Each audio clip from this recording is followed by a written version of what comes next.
at the Qingtang Academy is undergoing its usual awakening ceremony. The first girl who went to the front of the stage to touch the stone awakened a C-rank talent, and she looked absolutely disappointed. The other students are also not impressed, but among the students is our MC, John Han, who is worried about what talent he is going to awaken. Just then, Han's girlfriend, Xiao Mei, is called to the front to touch the stone. Upon touching the stone, it unleashes a bright light that catches everyone's attention more than her insane back view. When everything had settled down, she contracted an S-rank spirit, the blood-stained silver spear, the immortal fairy spirit. The students are blown away by this because it's been so long since an S-class bonded spirit has shown up in the Qingtang Academy. To make it even better, it has two traits, and since some dude already awakened the S-rank spiritual bond earlier, the students believe that merging with Xiao Mei would make them unstoppable. However, one of the students corrected his friend, reminding him that Xiao Mei already has a boyfriend. They have not even finished discussing this when Mei walks up to Han to do the unthinkable. Without hesitation, she breaks up with Han, telling him that they are no longer on the same level. She shoves him aside, telling him not to come to her again in the future, ultimately leaving Han embarrassed. Han is left speechless, but at the same time he is not a bit worried because he is no longer the simpleton who is always licking Mei's legs just because he wanted them to be together. It turns out that Mei has never respected Han during their so-called relationship. Surprisingly, Han also isekai'd into this world, and after his crossover, everything has become different for him. The other male students also jump into the fray, insulting Han, urging him never to come near Mei if he doesn't want to be taught a good lesson. Han angrily asks them why they are acting all stupid when he can actually awaken an S-rank spirit during his own awakening process. However, they waste no time mocking him, telling him that he has no chance of awakening an S-rank spirit. Even Mei wastes no time dunking on him, and while they are all busy mocking him, Han is called to the front. With the anger in him, he walks to the front to touch the stone. Upon touching the big stone, there is no reaction whatsoever, and his haters are already making fun of him. Mei tells him that he is nothing but a waste because he couldn't even awaken anything, not to mention an S-rank spirit. The other students praise Mei for not staying with a loser like Han, telling her that she actually has a good eye. Suddenly, a massive shockwave hits the stone, and a bright, overwhelming light is what follows. The aura from this almost tears the skin off their bodies while they wonder what sort of spirit he is about to awaken. They start making their assumptions, but they are all wrong because in the end, Han awakens a triple S spiritual contract talent, which is a divine awakening. Mei is immediately crippled in disbelief because she can't believe her eyes. Awakening an SSS rank spirit contract master is something that happens just once in 100 years, and she never expected Han to have awakened the rarest contract of all. Even the students who are watching are left in shock because they never believed Han to have the best luck out of them all. Basically, Han now stands above all else, since SSS rank masters are known to be history rewriters themselves. In fact, the last SS rank spirit contract master single-handedly turned the tide of the war between humans and the insect horde, helping humanity gain a foothold for survival. Apparently, humanity would have achieved total victory if the dude hadn't passed away too early. Han hasn't even stepped off the stage when the girls start shamelessly running over to him, urging him to pick them as his spirit contract. One even urges Han to pick her because she has a lot of cosplay outfits at her house that she can wear every day to look different for Han. However, Han coldly tells all the girls not to rush him because he is not ready to make his decision just yet. Han walks away from them because he knows that they are just going to delay his progress. Han then whips out the status window to check out his stats and abilities. His abilities range from Divine Insight to Observation and Great Harmony with Heaven's Way. The Divine Insight allows him to perceive all spirit contract information and revive the Divine Spirit contracts to their original state. The Observation trait doubles his spirit contract attributes, and the Great Harmony of Heaven's Way makes sure that he doesn't have a limit on the number of spirit contracts that he can make. It doesn't even take long before Mei walks up to Han, suggesting that they get back together because she wasn't expecting him to awaken such incredible talent. Using his skill, he observes Mei's traits, and he realizes that he is able to see everything thanks to the Divine Insight. When Mei realizes that he is mute, she starts offering kisses and all, but Han rejects her without hesitation. Han then decides to walk around with the intention of using his Divine Insight to find suitable spirit contracts. The girls surround him, urging him to pick them, while also making fun of the Academy's beauty, Xia Yuwei, for awakening a trash E-rank spirit. The other girls are pretty sure that she is done for because no one would choose someone who wasn't able to pass the evaluation ceremony. Tears roll down her face as she wonders why she is getting the unfair treatment that she is just because she awakened an E-rank spirit contract. She closes her eyes in frustration and she walks off in annoyance, but she ends up running into Han. Han grabs her before she falls, and he apologizes for running into her, but she assures him that it is all fine.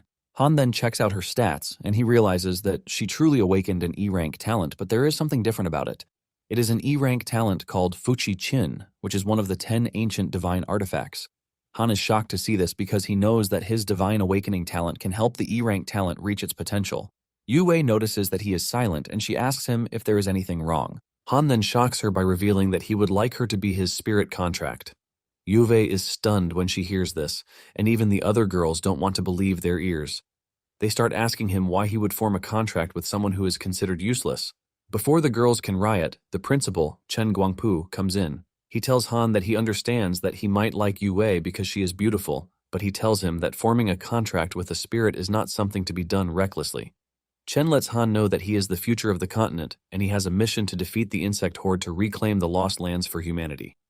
Yue agrees with the principal, telling Han that her talent is not worthy of his. Just then, the guardian of Deep Blue City, Zhao Hu, who is also Mei's godfather, shows up. Hu walks up to Han, accusing him of bullying his goddaughter with his SSS rank talent. Hu threatens Han, telling him to be careful because if he decides to make life difficult for him, he will not be able to get out of it. Mei smiles in the background, telling Han to apologize and form a contract with her quickly. However, Han looks at her disgustingly, asking her if she is worthy. This pisses Hu off, and just as he is about to slap Han, Chen grabs his arm, stopping him. Chen urges Hu not to act impulsively because Han is an overwhelming talent, and he has already reported his talent to the higher-ups. Hu then says he is willing to forgive Han, but he has to form a contract with Yue Wei. Deep down, Hu is waiting for Han to disobey him so he can destroy him. Without hesitation, Han tells them that he is willing to form a contract with Yue Wei because no one would even change his mind about it. Han then holds Yue Wei's hands, telling her to follow him so that they can form a contract together. Yue Wei apologizes for causing her trouble, but he assures her that there is nothing to be worried about because she is worth it. Han immediately activates his skill as he is about to form the contract, and this lets off a massive light that overwhelms everything. It ends up being a success, and Han is given a musical instrument, which is the ancient divine weapon shaped like a sword, Fuchi Chin. Han is completely blown away by what he is looking at because the soul contract consists of attack and support compositions, which are basically a skill with no weakness. After the awakening process, Yue Wei is left in shock because she has upgraded from E rank to SSS rank. She runs into Han's arms, thanking him for turning her life around. On the other hand, Mei is complaining to Hu, telling him that he has to compensate her because Han humiliated her. Hu confidently tells Mei that she has nothing to worry about because he has already contracted with an E rank spirit, so his talent is automatically ruined. He assures Mei that he is going to continue making his life difficult in the city. He then tells her that he has already arranged everything for the spirit contract assessment that would take place the next day. He boasts about how powerful he is in the city, telling Mei that he is basically a god. Mei thanks Hu for his assistance, but the dude tells her that she has to repay him in some kind of way. Mei then suggests that they head to their usual spot, promising to repay him right there. Hu quickly agrees to this, telling her that he can't wait for them to have a great time together. Some hours later, negative reports surfaced online about Han. The report is all about the fact that he contracted with a low-ranked spirit out of lust. Apparently, all of these are thanks to the infrastructure that Hu has put in place to punish Han. When Mei sees this, she even increases the intensity of the fun she is having with Hu to compensate him harder. This turns him on even harder, and he promises Mei that this is just the start of Han's problems because once the assessment starts, he is going to show him what real cruelty is. The next day, Han and Yue Wei have every eye staring at them in the cafeteria, since they are the most popular couple in town. They talk trash about Han, saying he basically ruined his career by contracting with a low-rank spirit. Mei can hear everything they are talking about, and she apologizes for everything Han is going through, but Han tells her not to apologize.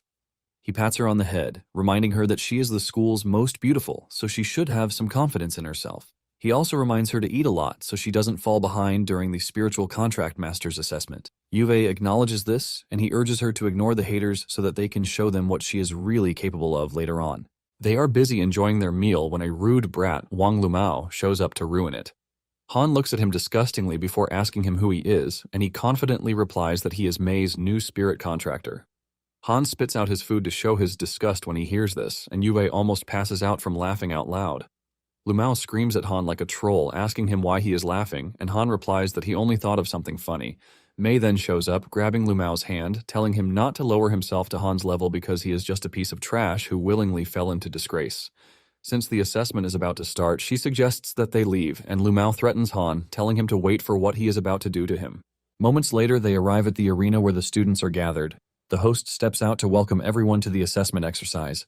He explains that the test has different difficulty levels for each stage, and just passing one stage already qualifies as success. To start the exercise, Mei and Lumao are welcomed to the stage.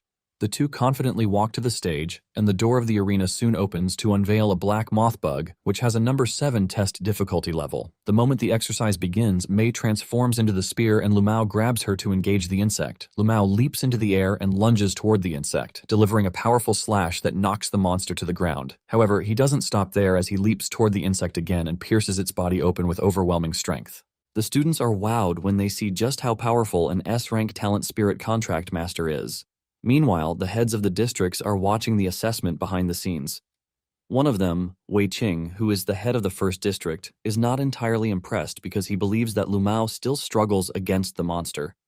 Lin Jingxuan, who is the head of the second district, agrees with his counterpart, saying Mei should have one-shotted the monster, but she still struggled, which means she is 20% weaker than normal S-rank spirits.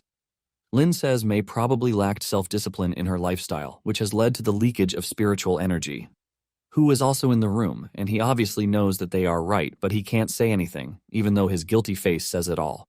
Back in the arena, the host congratulates Mei and Lumao for passing the test. It turns out that the two have broken the Academy's previous record, which is defeating a level 6 difficulty level.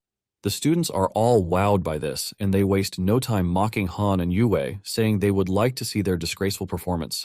Just then, the examiner invites Yue and Han to the stage, and when the door to the arena opens, they are met with 10 black moth bugs that are level 1. Han is shocked to hear this, and even Yue can't believe her eyes. Even though the bugs are level 1 monsters, they are still 10 in number, so it is basically a level 10 test. Even the students are surprised that Han is getting a tougher test, but they don't really care because they just want him to suffer for contracting with an E-rank spirit. The examiner tells Han that since he is SSS rank, he should face 10 times the difficulty that others would face. It turns out that Hu had made arrangements with the examiner telling him to make life difficult for Han so he wouldn't pass the assessment. Even though the examiner feels bad about the whole thing, he has no choice, and he blames Han for messing with the wrong person.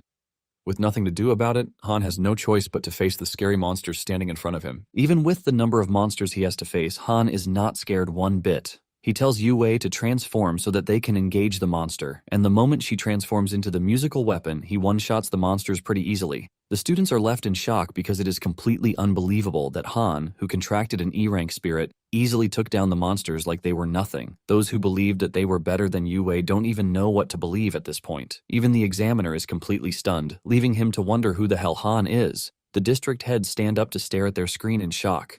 Wei is totally bamboozled because during his own time it took him 30 seconds to kill as many ants as Han just did, but Han basically did it in 1 second.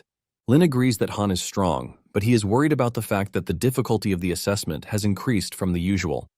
Hu quickly cuts in, revealing that the difficulty was increased by the Guardians of Deep Blue City, temporarily because they want to test Han's capabilities. Deep down, Hu is pissed that Han was able to scale through his first test without a hitch, and he compares him to a freaking cockroach. Wei, on the other hand, is not concerned about the test difficulty because it was the same back in their days. The old man in the room then orders that they continue the assessment because he would like to see Han's limits.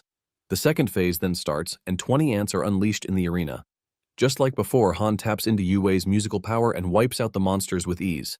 Han confidently declares that the monsters are nothing to him and he wants more. The students roar in anger, screaming at Han, saying he is too arrogant. Seeing how impressive Han is, Wei immediately declares that Han is going to be in his district. However, Yechu of the third district argues with him, telling him that it would be better for Han to join his district, where Han would be able to grow instead of the first district, which is basically a death squad. Wei immediately turns to Ye, asking him if he is trying to snatch Han from him. Ye replies, telling Wei that his sister-in-law is not there at the moment, so he is not scared of him. While the two are busy arguing, the head of the 4th district, Shen Jeki, cuts in, telling the two that it would be better for Han to be with him because his district focuses on relic exploration. The two turn around and scream at the dude, telling him to get lost. The old man, who is their teacher, finally cuts in, screaming at the annoying brats, telling them to stop arguing.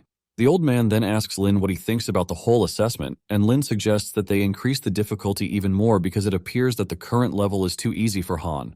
The old man agrees to this, and the moment Hu hears this, he smiles, believing that Han is screwed. Just then, the examiner informs everyone that the superior has ordered that they raise the difficulty to the highest standard. Han will now face 10 second-tier giant armored lizards and 10 second-tier thunderbirds. When the students hear this, they are completely overwhelmed with fear because they believe that this test is too much for Han to handle. Han, on the other hand, is not even worried, as he tells everyone that the challenge is too low for him. Lumao and Mei mock him for being arrogant, believing that he is about to be beaten up. Han prepares his weapon, and he unleashes armored knights to engage the beasts. The knights dash toward the beasts, cutting down the lizards, while the birds provide long-range attacking cover for their peers. This restrains the knights, and when Han realizes that his knights are being restrained, he swings into action. He unleashes a breakthrough song, and he leaps toward the birds, shattering their defense with one strike. The spectators open their mouths in shock because it is unheard of that a first-tier contract spirit master is taking down a swarm of second-tier beasts as if they are nothing. They are still wondering how Han did it when he unleashed another strike that wipes out the beasts. The spectators watch in awe because they never expected that there would be a student who is even scarier than the monsters themselves in this day and age. They start asking just how much power the dude is hiding in his tank because at this point, he has completed level 3 difficulty. The district heads have all left their seats as they can't believe the immense talent in their presence. Lin says Han's musical skills are unfathomable and his amplifying speed is at least 10 times the normal speed, which is totally unheard of. The old man doesn't want to believe that Yue is just an E-rank spirit, and he calls on his assistant, Afu. Since Afu has the power to identify the rank of contracted spirits, he wants him to check Yue's rank. Afu subtly replies that he already checked, and reveals that Yue's situation is similar to that of another lady named Ling Zhen. The old master is shocked when he hears this because it basically means the stone identified her as an E-rank, but her talent said otherwise. Basically, she became so powerful because she formed a contract with Han, and Afu tells the old man that this is the conclusion. The old master is overwhelmed, and he tells Afu that it is imperative that Ling Zhen meet Han if that is the case. The old master then asks Afu if he remembers Ling Zhen's E-rank contracted spirit talent, and he replies that it is the Shenong Cauldron. Back in the arena, Han tells the examiner that he would like to continue the assessment, and the man asks him if he is sure about what he is saying. Han assures the man that he is not crazy, and the examiner agrees to his decision, since he believes that Han is just an eager youth. Han is then upgraded to the level 4 difficulty, and determined to see what his limits are, he takes out the monsters. In no time, he moves over to the 5th difficulty, and gradually, he makes his way up to the 9th round. When he got to the examiner was astounded, and he suggested that Han stop, but Han refused, saying he would like to challenge the 10th level. The examiner screams at him, asking him if he is crazy, because since the assessment started, no one has ever succeeded in challenging difficulty level 10. The students are also convinced that Han doesn't have the strength to take on a level 10 difficulty, since he just awakened. Level 10 is the final level, and this will feature a genuine 3rd rank beast, which might lead to his death if he insists that he wants to continue. Even Wei and his colleagues only challenged the assessment system up to level 9 back in their day. Even at the time, it was a new record in 100 years. Lin is already imagining Han in his district, but Wei is ready to beat up anyone who wants to pry Han away from him. It turns out that Lin has finally seen how talented Han is, and he is prepared to fight Wei for Han's signature. In the arena, the examiner tells Han that he won't stop him if he thinks he can still challenge the 10th level, but he assures him that he won't be able to win in his current state. Han then sits down, telling the examiner to give him some time to recover before starting again.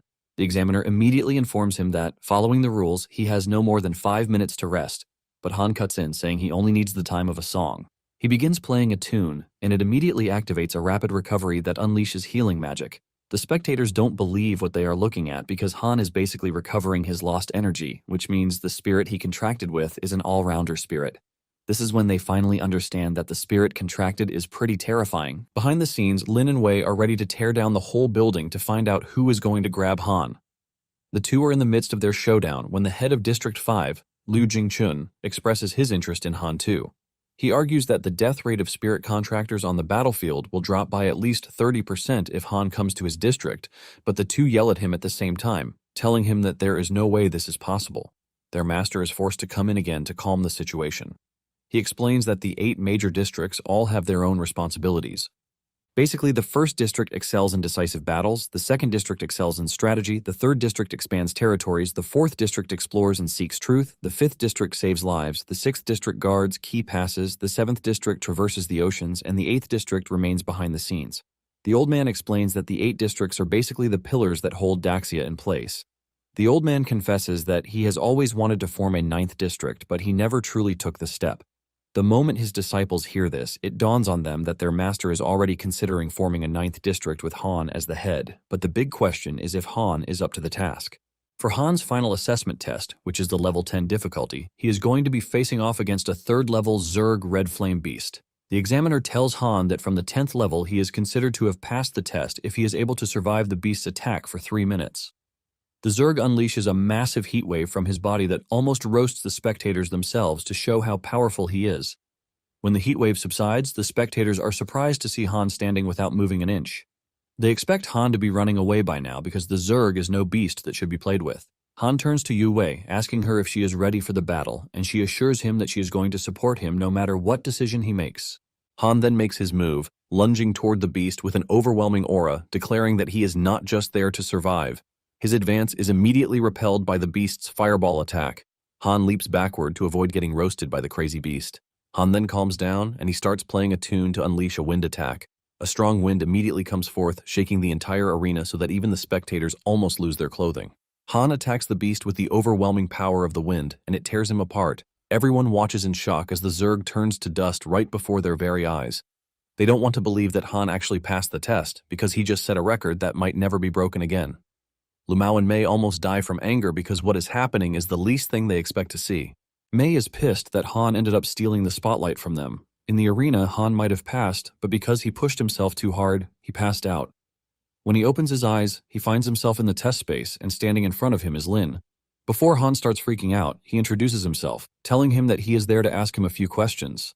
Han demands to know what questions he wants to ask, and Lin asks him which side he thinks will win between humanity and the Zerg. Han replies that the Zerg might win, but at the same time, humanity is not going to lose. Lin is impressed by his answer, and he asks him that, as a contract master that he wants to know what he is fighting for. Han replies that he is fighting to prevent the Zerg from ravaging their homeland, so people can live in peace and prosperity. He adds that he wants the flag of Daxia to stand all over their land to restore their glory to the old days. After hearing this, the old master appears on the scene, clapping for Han. He wastes no time asking Han to become his disciple, and Lin introduces his master as Li Shutong. Han is shocked when he hears this because he knows the Li family, since they are the most powerful family in Daxia. Apparently, 100 years ago, the 3 major Zerg emperors decided to join forces in an attempt to wipe out Daxia, and they almost succeeded, but in that moment, Shutong single-handedly fought the 3 Zerg emperors, killing them and saving Daxia. Just remembering this, Han becomes even more interested in becoming the old man's disciple, asking him if he really can become his disciple. Shutong assures him that he can if he is willing to do so, and Han bows in front of him, offering his greetings to his new master. Shutong commends him, telling him that he suits his taste more than the others. He pats Han on the shoulder, telling him that he doesn't have much to give him since it is their first meeting. However, he is going to give him a ring that is made from the bones of a 9th stage Zerg emperor that he killed back in the day. Shutong reveals that it contains a storage space, and Han is totally blown away by this. Just by staring at the ring, he can see that it contains an overwhelming aura. This leaves him wondering just how powerful the 9th stage emperor was before its death because just its bones alone command so much power. Shutong tells Han that the ring can intimidate lower-level Zerg, but against stronger Zerg they will become more aggressive. Shutong tells him that he can choose not to wear it regularly if he is worried. Han assures Shutong that he is always going to wear it because it is a token from his master. Shutong laughs out loud when he hears this, telling the others that he likes Han's spirit. He uses the opportunity to dunk on the other disciples, saying they are cowards, which is why they are too scared to wear the ring when he offers them. Shutong suggests that they move past trivial talks, and he tells Han that he is pretty sure that he and Yu Wei are drained already after just completing the assessment.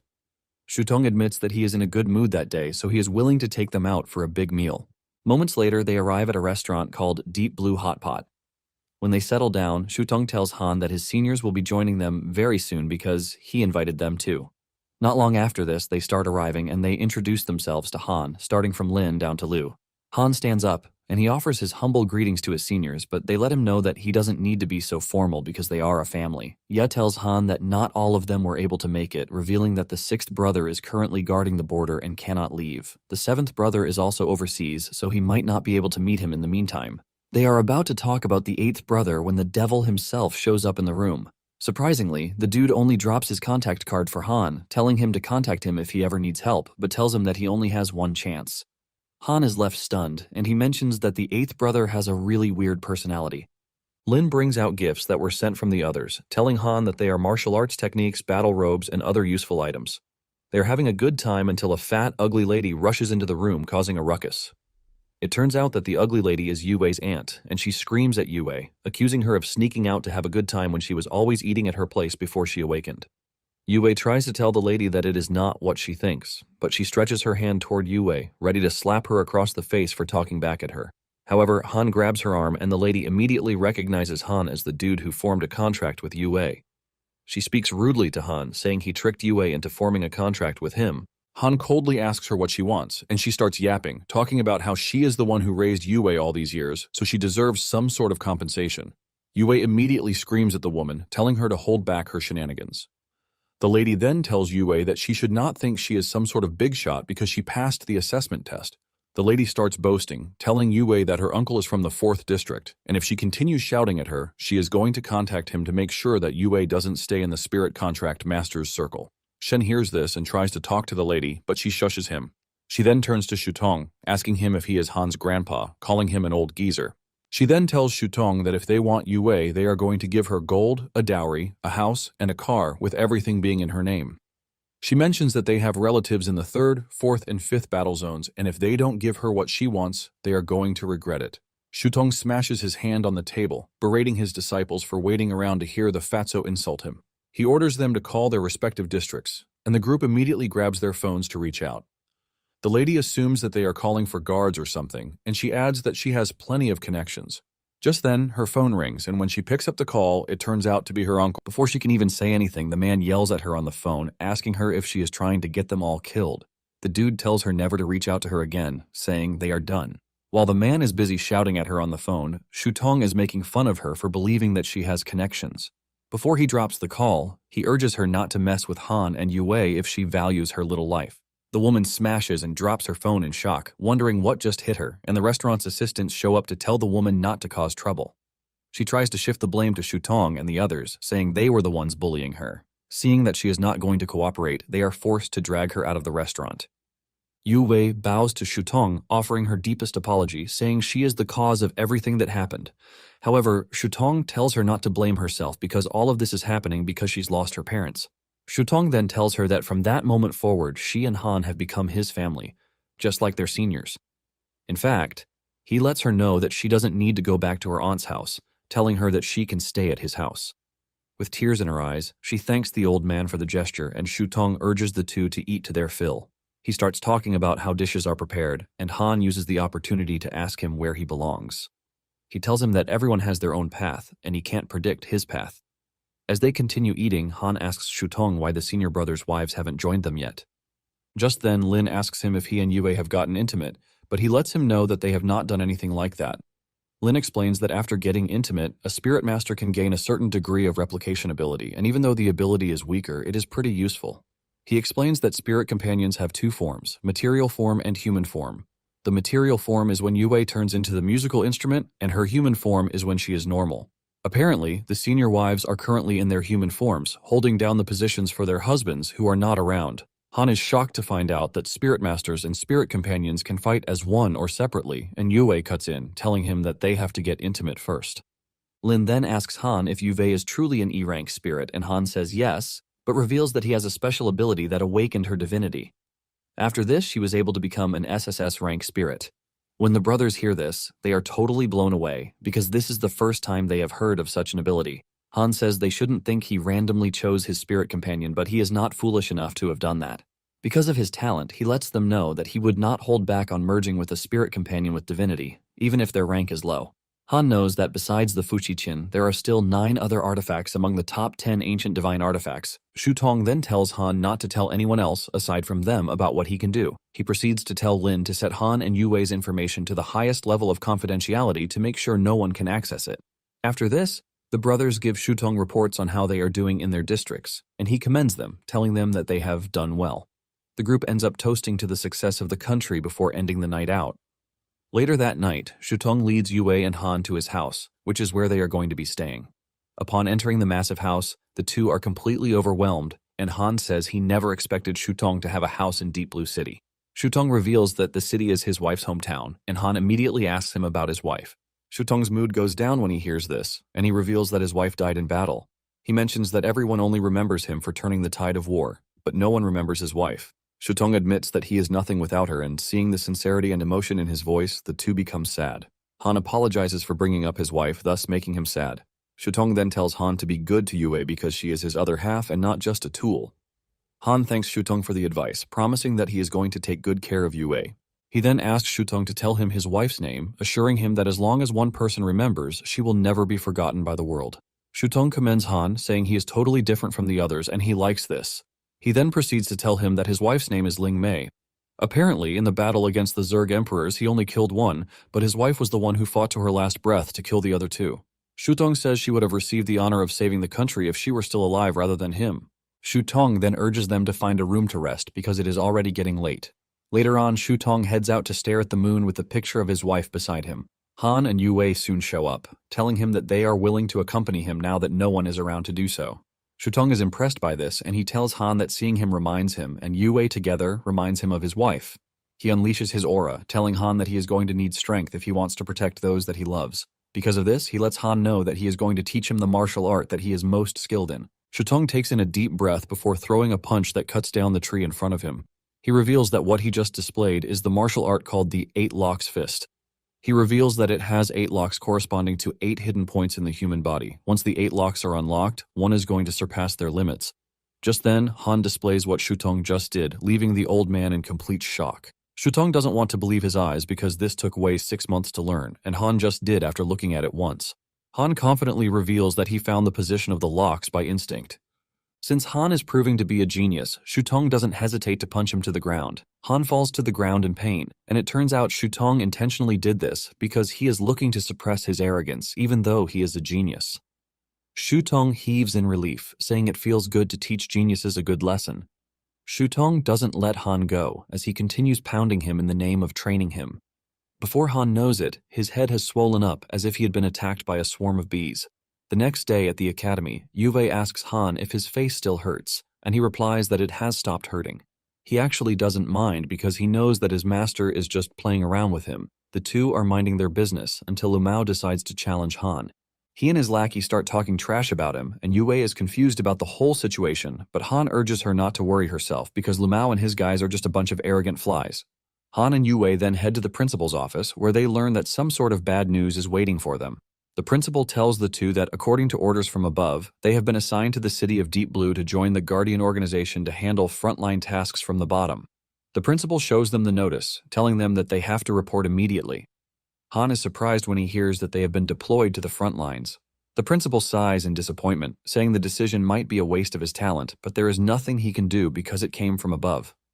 However, Han lets him know that he doesn't need to beat himself up about it because he accepts the decision. Han believes that this is the path that his master is telling him that he has to walk by himself. After leaving the principal's office, Lumao continues with his annoying remarks. Han is no longer impressed by his trash remarks, and Lumao notices his reaction. Lumao threatens to beat Han up, telling him that he and Mei had fun together, so he is stronger than he was the day before. Han runs toward him, and the two end up punching each other. This leaves a wave that runs through the room, but when everything settles in, the nerves in Lumao's hand have been crushed. He holds out his hand in pain, screaming for his mummy, but Han doesn't stop there. He punches him in the face, sending him to the ground with some of his teeth missing from his ugly mouth. Han then grabs his companion, telling her that it is time for them to leave, letting her know that the dude actually deserved what he got. Yue asks him where they are going, and he tells her that they are going to report to their next station. Soon afterward, they arrive at the Guardian station and they walk to the counter to the attendant. The dude assumes that they are customers, and he tells them to wait in line, but Han lets the dude know that they are there to join the organization. The dude immediately puts his game aside when he hears this. He looks up, and after a closer look, he realizes who the two are. He laughs out, mocking them, saying who has already ordered that they make life difficult for them. The dude then checks his computer and he lets them know that they have been assigned to Team 0527 with Han as the team leader. In the Guardian organization, each city has a first team responsible for overseeing the other Guardians. Other Guardians are numbered according to their jurisdiction, belonging to different teams. The dude tells Han and Yue where they need to head, and upon entering the office of Team 0527, they find it totally upside down. There is a woman and a man there, and the lady rudely asks Han what he wants. Han then introduces himself, revealing that he is the team's new captain.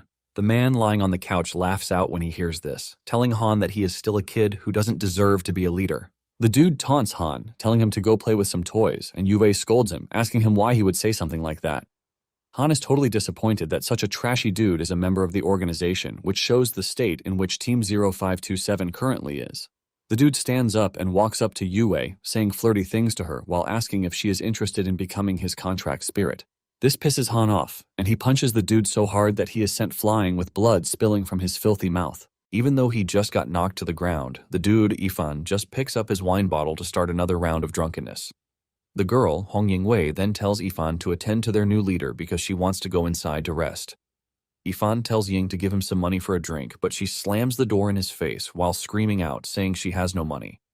Ifan then uses the opportunity to tell Han that the team is so broke that they can't even afford to buy alcohol, so it would be bad for him if he stays. Han then tells Ifan that as long as he is there, the downfall is just temporary. Ifan walks over to his computer while making fun of Han, telling him that he is overestimating himself. Ifan tells him to check the rankings, revealing that they are dead last in the Guardian teams of the city when it comes to points. Ifan says they have just 2 months left for the year to end, and at the end of the year, the organization will conduct a round of layoffs for the teams. Those who are laid off will then be sent to the lower district. Ifan says that with their current points, it is pretty obvious that they are going to be relegated. Ifan continues by revealing that the lower district is the worst of the worst. He suggests that Han leave if he doesn't want to die in the lower district. Ifan throws his drink bottle at Han to show him just how serious he is. Seeing this, Han realizes that Hu is trying everything in his power to send him to the lower district, but it is his job to make sure that he doesn't succeed. Yue tells Han that it would be better for them to leave because Ifan looks like a lost cause. Han tells his companion that it is not right to run away from problems because it would only make one become a coward, and only by overcoming them would one become stronger. In addition, joining another team wouldn't stop Hu from coming after him. Han believes that it is better for them to stick around and turn the team into the best team in the city, so that they can ruin Hu's plan. Han then makes his way into the inner room where Ying is sitting. Ying coldly tells Han to leave, saying he is not welcome, but Han asks her if she is really willing to sit out and wait for death. Han then shocks her by calling her real name, Bai Shuang. Bai immediately flares up in anger and shock, demanding to know how Han was able to see through her lies. It turns out that Han was able to figure this out thanks to his skill, and he can see everything Bai is hiding. Han then tells Bai that since he has introduced himself, he believes that it would be nice if he showed a small demonstration of his abilities. Deep down, Han knows that Bai still wants the team to work even though she is acting all tough. Bai then tells Han to give up if he thinks he can blackmail her with the information he has. Han then stretches his hands toward her, suggesting that she join him in completing some tasks because he is pretty sure that she doesn't want to get sent to the lower district, even though it appears that Ifan is already headed that way. Han assures her that she is going to get half of the task rewards, and she just has to cooperate to see that he is not bluffing. Bai shakes Han's hands, and she agrees to his deal because he can see through her lies, which means Han is no regular dude. Han then tells Bai that she is in charge of gathering the tasks, promising that he will handle them. Bai then reveals that there are 3 tasks that seem suitable for their team at the moment, and he is free to take a closer look. She shows him the tasks on her tablet, and when Han checks them out, he realizes that they are tasks with low points. He tells Bai that they need tasks that will give them high points so that they can quickly overtake the others. Han then picks a task that requires them to clear out the Zerg in the city's tower. The recommended number of people for this task is 6 to 8 people. Bai immediately believes that he has gone crazy because this is a task that is recommended for at least 2 teams. Han tells the lady that these are the type of tasks that will earn them points, and he accepts the task before Bai can do anything about it. Bai tells him that they are screwed if they fail because they are going to lose 10% of the task's reward points as a penalty. However, Han tells her that she doesn't have to worry because he is going to handle it. Bai hesitantly agrees because she already promised to work with him, but she is ready to collect Han's body if the mission fails. Meanwhile, the team that was supposed to take the sewer task is informed that the task has been taken, and they freak out because it is a 300-point task. The team decides to stake out the sewer to know who it is that was brave enough to have stolen their task. Moments later, Han and his team make their way into the sewer, and Bai urges them to be careful because there is a risk that they will encounter a second-tier Zerg. Han then communicates with Yue with facial expressions. Once the two are on the same page, they dash deeper into the sewers, telling Bai to wait for them. Bai screams at them to be careful because there are dangerous Zerg inside the sewer. Not long after this, Bai feels a sudden and strange wave come from inside the sewer. She immediately assumes that things have gone south. She dashes toward the two's direction with the fear that something has happened to them. By the time she gets into the sewer, she is stunned to see that Han has killed all the monsters. Han confidently tells her that she has nothing to worry about because it is all done. Since the task went pretty smoothly, Han tells Bai to collect the valuable materials from the Zerg corpses because they are definitely going to fetch a good profit. Han then points to the guy on the ground, saying he is probably the missing city guardian, but it is unfortunate that he is already dead, so she can just take him along too.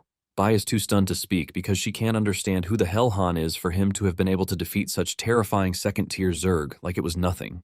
1 hour after this, the team that wanted to initially take the task arrived in the sewers, and they were left in shock when they realized that everything had been taken care of. One of the team members says he just observed that the monsters were wiped out in one strike. This leaves the team wondering what sort of monster was able to complete the task before them. Not long after this, Hu receives a report that Han's team has completed 2 tasks, which has taken their points to 350. Hu screams at the dude, reminding him that he ordered him to mess with Han. The dude apologizes for his incompetence, and with anger oozing out of his body, Hu renews his determination to mess with Han. Hu then orders the dude, BEI, telling him to tell the other teams to take up all the tasks in Deep Blue City to make sure that there are no tasks left. That night during dinner, Shutong asks Han if he needs help with Hu, but Han says no. Han talks about how the Guardians have not been protecting the city, even though it is their job to do so. Han says he is more concerned about issues in the organizations, and Shutong mentions that while he was busy dealing with the Zergs, the association was getting rotten from the bottom up. Shutong mentions that he needs the association to be purged from its roots, which is why he chose Han in the first place. Since Shutong has given him the go-ahead to make things right, Han agrees to do this. Han then tells his master that he hasn't been able to break through the 8th level of the 8 quick fist technique and he wants pointers. Shutong then tells him that he must remember the 4 words, between life and death, if he wants to break through. The words immediately stick to Han's brain as he starts thinking of a way out. Later that night, Han was about to sleep when Yue showed up in his room asking to sleep with him. Han is surprised, and he asks Yue why she wants to sleep in his room when there are loads of other rooms in the house. Yue mentions that Shutong has already locked the other rooms, and Han agrees that she sleeps in the room. He offers to sleep on the floor, but Yue refuses, telling him that he must sleep in the bed. Even though Han feels like it is weird, the two end up sleeping on the same bed. The next morning, Han wakes up hyper, suggesting that they find some new tasks for the day. When they return to the team office, they are welcomed by a well-behaved Ifan and Bai. It turns out that the two have read about Han and have figured out that he is the SSS rank genius of Qingteng Academy. Bai bows to Han to apologize for how she behaved to him initially, but Han urges her to remove all formalities because they are teammates. Bai then tells Han that she is worried that he is going to be a waste among them, and she is even surprised that the higher-ups sent him to such a trash place. Han replies that mediocre people are shaped by their environment, but it is his task to change that environment. Ifan then tells Han that he won't be able to easily get out of the mess because Hu is a menace. Ifan tells Han that Hu would do everything in his power to make sure he exiles Han to the lower city. Bai then tells Han that, for some reason, all the tasks in the city have been taken out, leaving not even a single one. Bai asks Han what they plan to do because it appears that they are already making progress. Since it is only the tasks in Deep Blue City that were taken out, Han suggests that they change their permanent base to Kanghai City. Han did this, and after refreshing the task list, they are able to see that there are tasks that they can take on. Bai tells him that to take tasks out of the city, it means they will have to travel and the roads are filled with the Zergs. Soon afterward, the team gets in a truck to head for Kanghai City. On their way, Yue sees something strange in the distance, and she asks what it is. Han tells her that it is a first-tier Zerg called a dead ashfly. It is a species that operates in swarms, and the larger the swarm, the more destructive and lethal it becomes. Ifan, who was lying down in the back of the truck, finally gets up to watch, and he freaks out when he sees a swarm of flies in the distance. The swarm is so large that it appears like a tornado, and Han mentions that the destruction from the swarm would be disastrous. Ifan suggests that they go after the flies, but Bai asks Han what he wants to do. Han takes a closer look and he realizes that the swarm seems to be after a convoy. Bai asks if they should go after the convoy to save them, and Han agrees to this. He tells Bai to head toward the convoy at full throttle, and Bai immediately turns the car to the right, while Ifan celebrates like he just won the lottery. Ifan even hits his head during the whole thing, but he doesn't care. Sitting in the convoy is an apparent important lady, Sheng sitting. Seeing how things have turned out, her guards are ready to sacrifice themselves to save their lady from the incoming swarm because there is no way reinforcements would make it in time.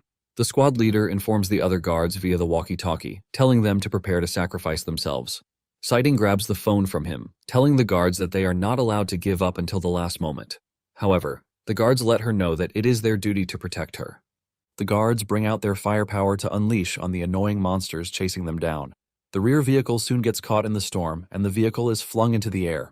Sighting is devastated when she sees this, but the butler tells her that she doesn't need to be sad because it is their honor to protect her. Suddenly, they hear a weird sound in the distance, and when they look outside the window, they see Han cutting down the swarm with musical tunes. Sighting is left stunned when she sees this, and in no time the storm is already dispersed.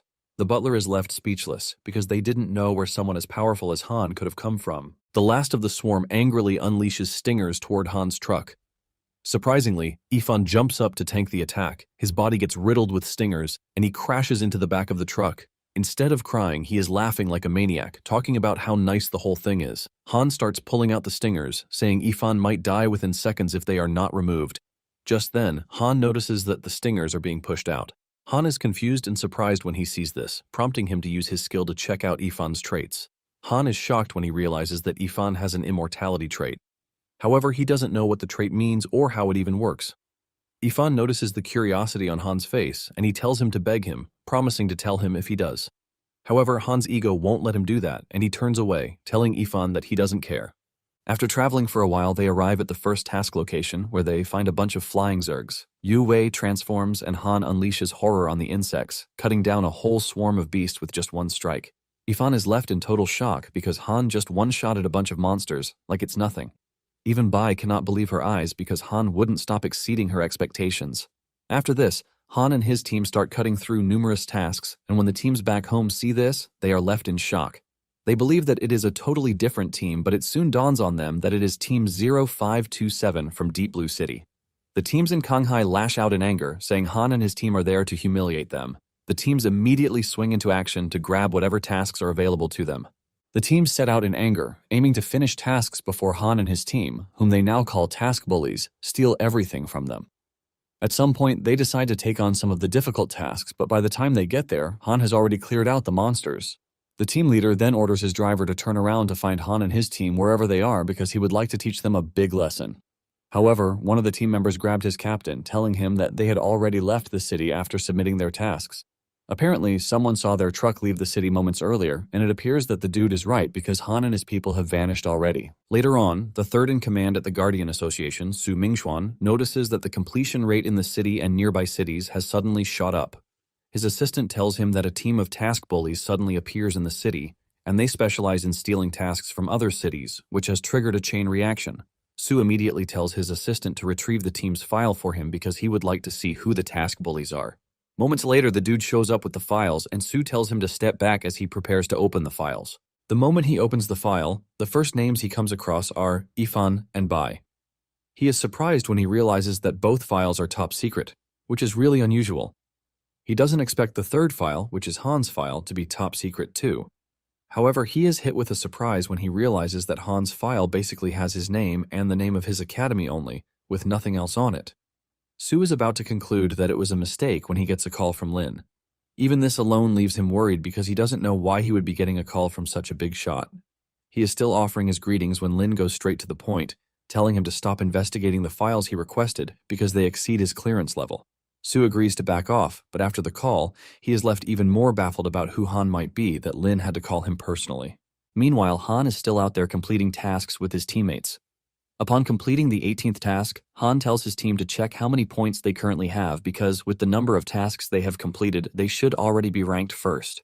Bai checks the points and tells Han that they currently have 1,800 points, but even with this, they are still ranked last. The entire team is shocked to hear this because it should be completely impossible. Yue asks if there is someone else completing tasks faster than they are, but Bai believes that Hu is the one causing them trouble again. Han then checks out the rankings and realizes that the second-to-last team all have 2,300 points, which is just slightly higher than theirs. This points out the fact that something is wrong somewhere because there is no way over a dozen teams all have SS rank level talents. Han tells his team that what they are currently witnessing is score manipulation, and it appears that all the teams have agreed to tie at a specific score. After they have completed their tasks, the points are distributed to a single person.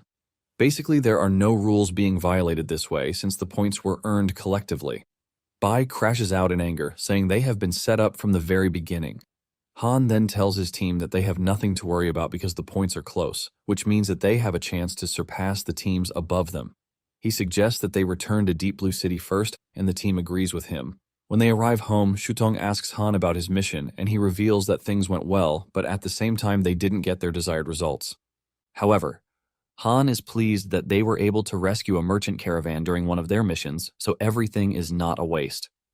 Shutong is surprised to hear this because he already heard from Sitting that she was saved by an insensitive dude, which means she was talking about Han.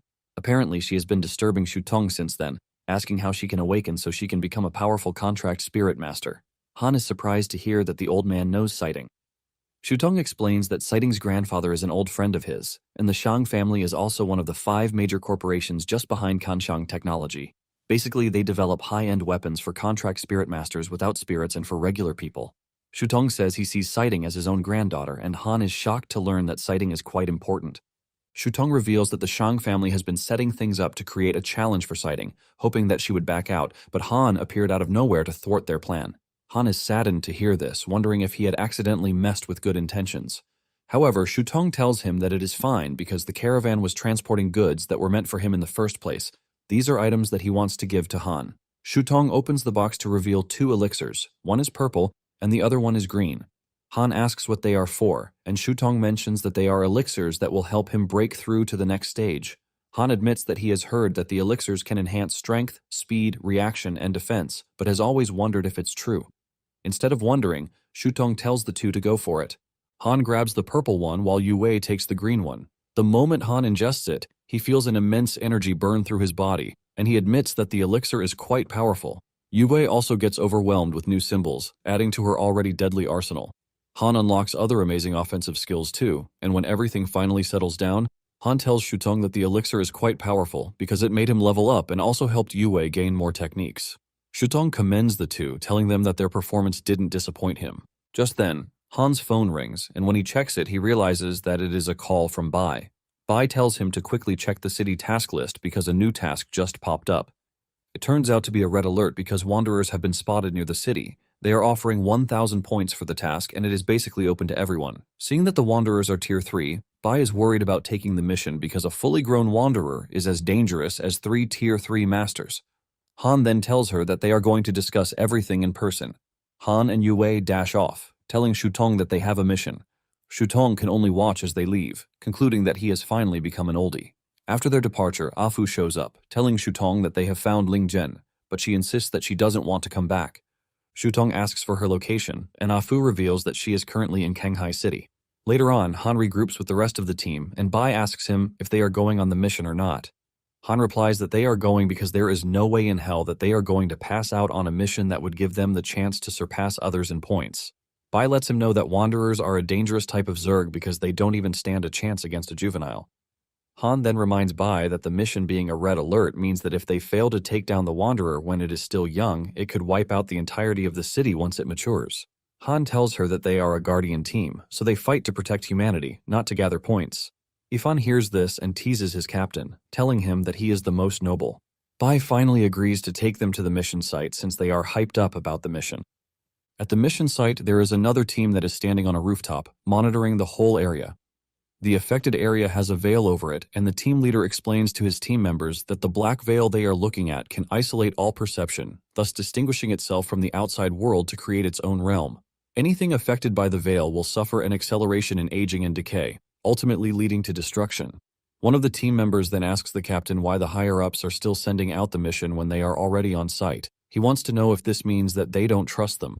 The team leader explains that the Wanderer is very powerful and requires a large number of decoys to draw fire.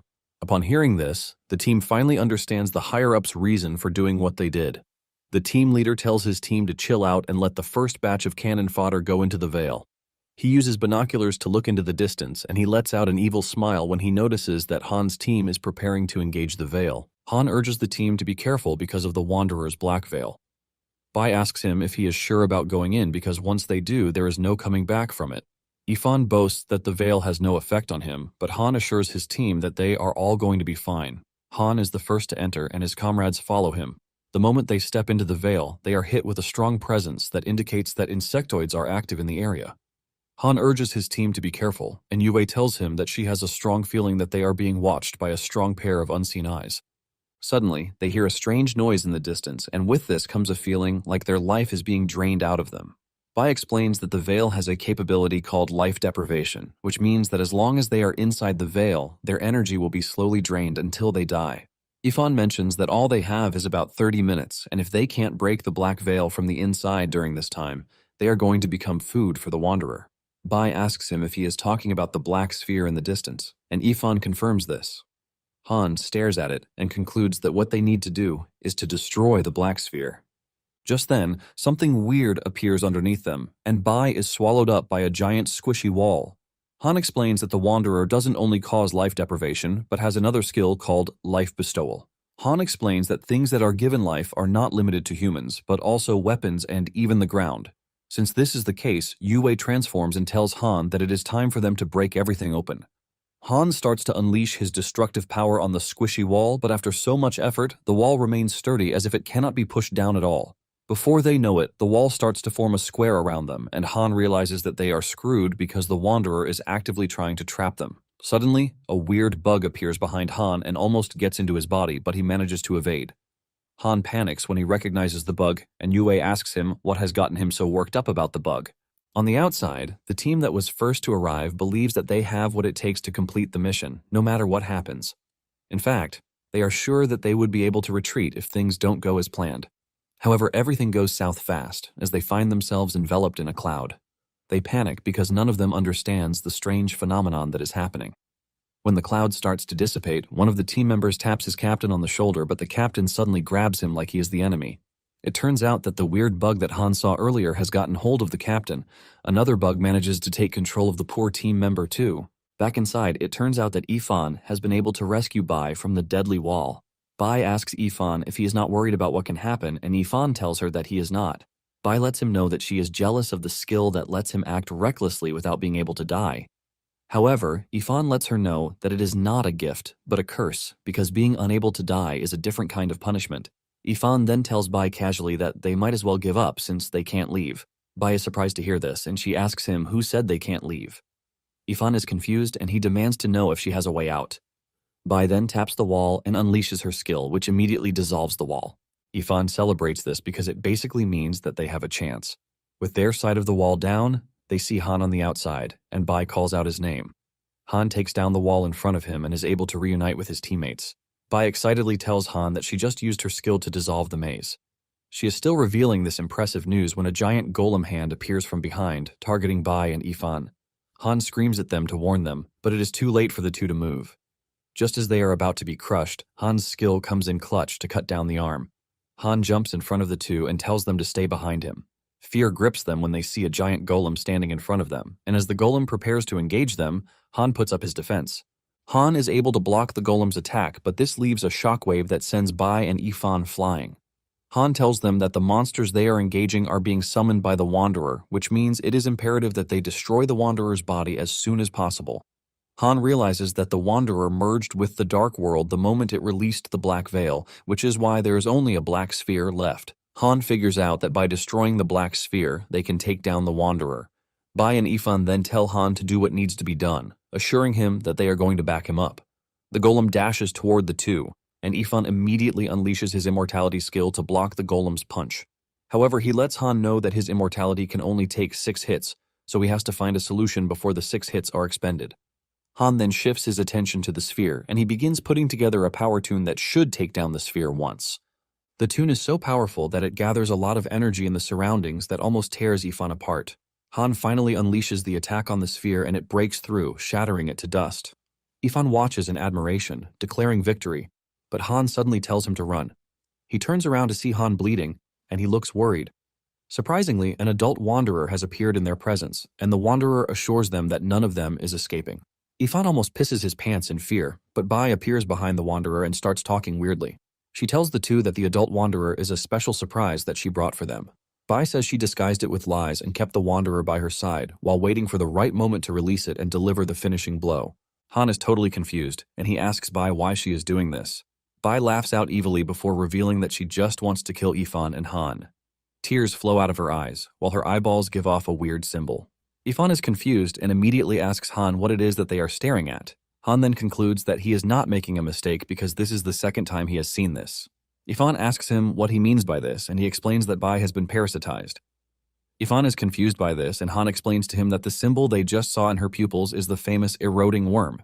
Apparently, the eroding worm is a fourth-tier insect species with a terrifying ability called brain erosion. Any creature that has been invaded by the eroding worm will be completely taken over and fully controlled by the parasite. This is not the only problem because the worm has the ability to reproduce asexually and divide. In the city's history, a seventh-star powerhouse had its brain invaded by the eroding worm, and he slaughtered an entire city that he was protecting, leaving destruction and corpses. It actually took a massive effort and countless resources from the organization to finally take him down, but they still suffered heavy losses. Han believes that these dangerous species were said to have been wiped out 32 years ago by the first district. This leaves him wondering how the parasitic species still remains active. Ifan urges Han to run away, promising to cover him, but Han lets him know that they can't escape because the adult wanderer's black veil has absorbed the newly deceased young wanderer, which means its range has expanded 10 times over. Han assures Ifan that with their current speed, they are going to be killed before they even get the chance to reach the edge of the black veil.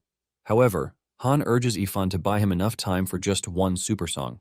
Han immediately starts to heal himself, and when Bai sees this, she freaks out, telling the wanderer to stop Han. The wanderer fires off an energy blast from its hand, but Ifan's shield deflects the attack. Just then, Bai runs toward Ifan and she taps him on the shoulder to use her power of lies on him.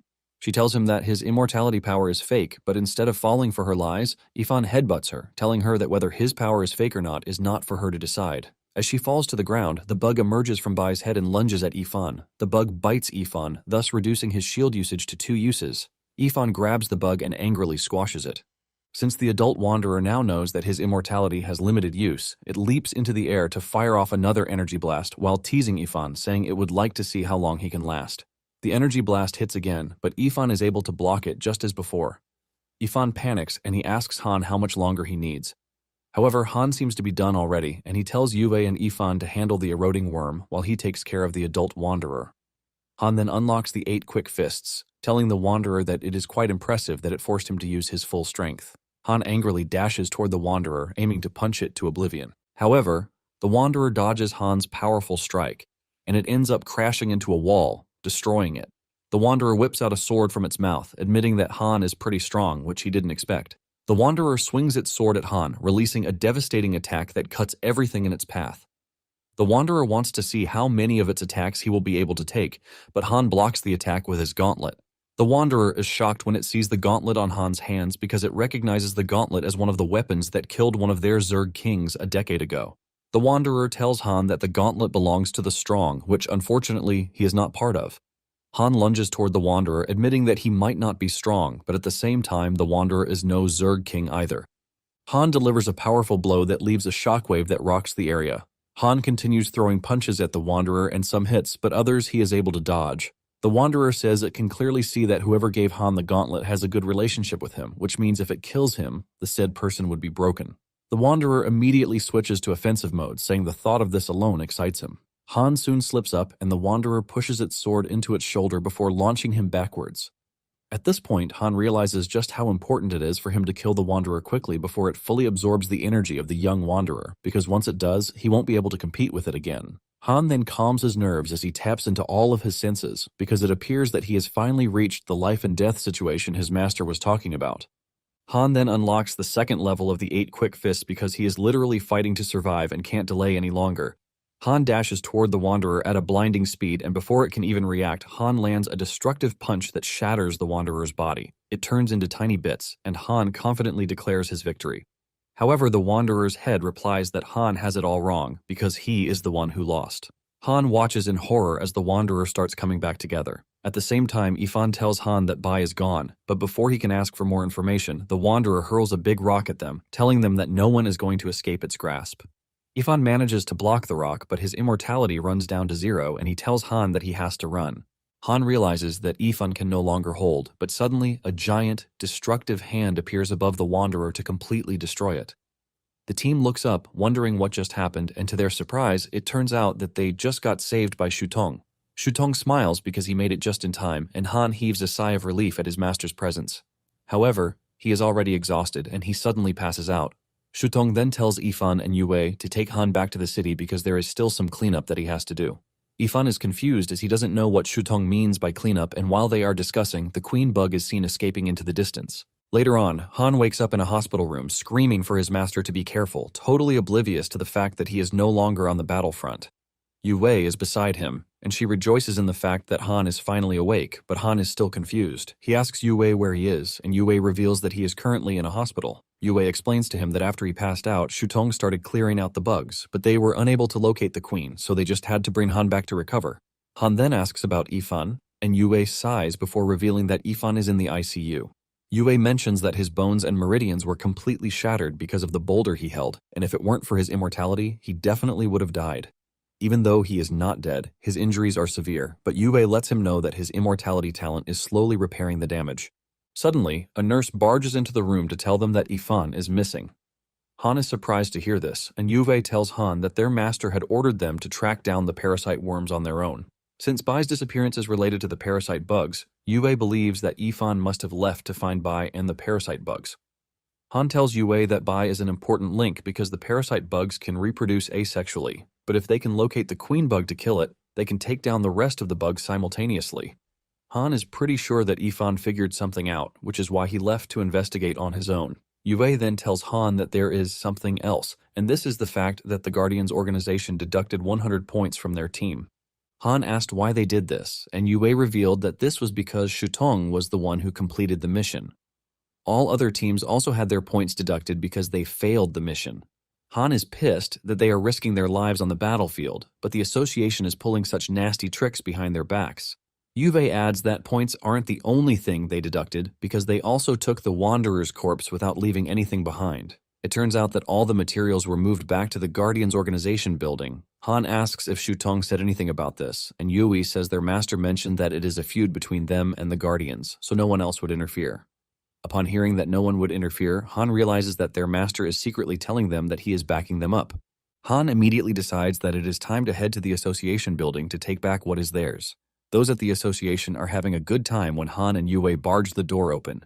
Han screams at the top of his voice, demanding that Hu step out.